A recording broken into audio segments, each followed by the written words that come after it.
सांबादिकों सांस्कृतिक दायित्व शीर्षक सेमिनार बलांगीर सरकारी महिला महाविद्यालय सांबादिकता और गणयोगायोग विभाग एवं विचार और भूमिका परिवार मिलित आनुकूल्य महाविद्यालय सम्मिलन कक्ष सांबादिकों सांस्कृतिक दायित्व शीर्षक सेमिनार आयोजित होता। महिला महाविद्यालय अध्यक्ष डॉक्टर अरविंद उइछा सभापतित्व आयोजित यह सेमिनार अतिथि भाव में प्रोफेसर मधुसूदन पति जोग संदीप कुमार कुंवर वरिष्ठ सांबादिक सत्यनारायण महापात्र मनोरंजन जोशी और शिवशंकर नंद सम्मानित आलोचक भाव में जोग देते। गणतंत्र जागृत प्रहरी होछि गणमाध्यम समाज गणमाध्यम को गणतंत्र चतुर्थ स्तंभर मान्यता देछि। देश निर्माण में गणतंत्र यथेष्ट भूमिका रही। गणमाध्यम सामाजिक दायित्वबोध और सांस्कृतिक दायित्वबोध संपर्क में सचेतन होगा सह निजर कर्तव्य संपादन करने उचित। चिराचरित्र डंगरुटिके संस्कृति प्रति संवेदनशील होई सांबादिक संस्कृतिर संरक्षण दिगरी कार्य कले सामग्रिक भाव में देशर विकास धारा और सांस्कृतिक धारा आहरी सुदृढ़ हो पारिबो बोली सेमिनार रे आलोचक माने मत पोषण करथिले। आलोचक मानक वक्तव्य उपस्थापना पर प्रश्नोत्तर कार्यक्रम अनुष्ठित होइतिला। सांबादिकता और गणयोगायोग छात्री मानक विभिन्न प्रश्नर सम्मानित आलोचक माने उत्तर देइथिले।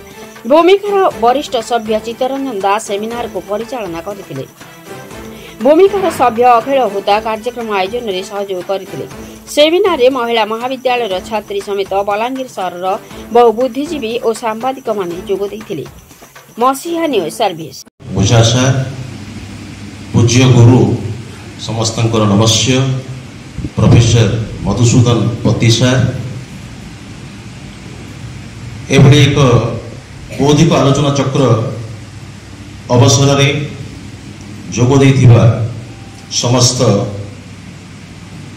सम्मानित आलोचक बंधु बड़ भाई शिवदा संदीप भाई एवं भाई मनोरंजन एवं विशेषकर मो सामने उपस्थित होइथिबा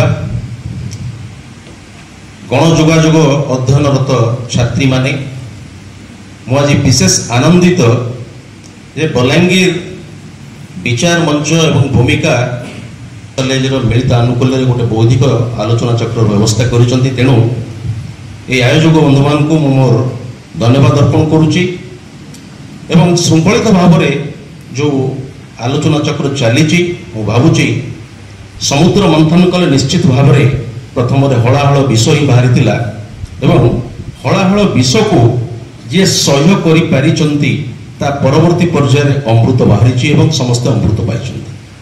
तेणुक टे विशेषकर थ्रस्ट करी आमर छात्री जो मैंने पढ़ुंट गणयोगायोग अध्ययन करुँच हे तो से भितर आगामी काली अनेक जातीय स्तर ख्यातनामा सांबादिक हो पारे।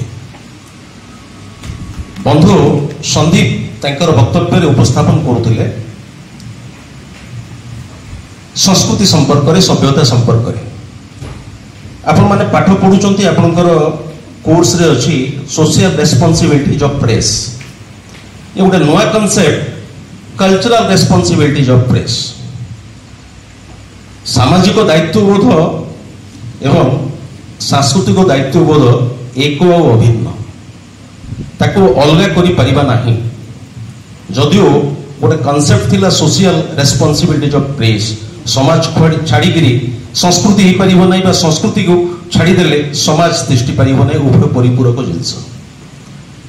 जेतेबेले जड़े सांबादिकता को निजर पेशा करुचे सांबादिक कौन पाई सांबादिकता करे तार प्रथम लक्ष्य स्थिर हवा दरकार। जेतेबेले विशेषकर छात्री माने जो माने काली की ए प्रोफेशन रे आसीबाकू चाहुच बा लक्ष्य रखिछ टार्गेट मस्ट बी फिक्स्ड। आमे जदि लक्ष्य स्थिर करिबा नाही ताहले आमे लक्ष्य पत्र पहुंची परिबा नाही और लक्ष्य पत्र पहुंचीबा पई सेति के उद्यम करिवार आवश्यकता अछि। आपण देखंतु वर्तमान जो ट्रेंड चली से वैद्युतिक गणमाध्यम हो बा मुद्रित गणमाध्यम 90% खबर केवल